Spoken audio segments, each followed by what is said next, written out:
নমস্কার, আমি রাজ। আপনারা দেখছেন খবর 24 ঘন্টা। পরিবার আজকে বিজেপির পতাকা তুলে নেবে মাননীয় হুগলি সাংগঠনিক জেলা বিজেপির সভাপতি গৌতম চ্যাটার্জির হাত ধরে সবাই মিলে আমরা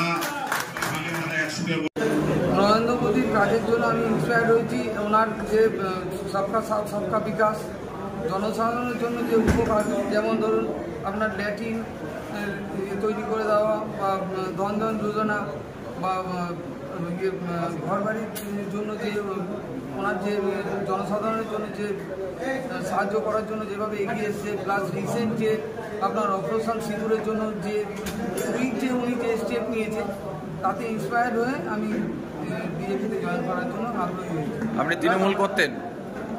আগে টিএমসিকে সমর্থন করতাম, কিন্তু ওদের অরাজকতা প্লাস ওদের নৃশংসতা প্লাস ওদের যে অত্যাচার অন্যায়ের বিরুদ্ধে দাঁড়ানোর জন্য আমি সবাইকে আমার সাথে নিয়ে বিজেপিতে জয়েন করার জন্য। কতদিন তৃণমূল করতেন?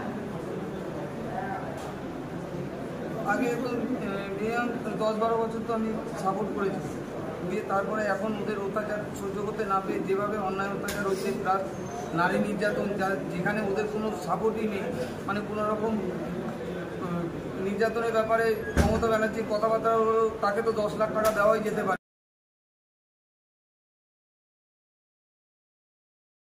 মানে সাপোর্ট করতে ইচ্ছুক নয়। কি নাম আপনার?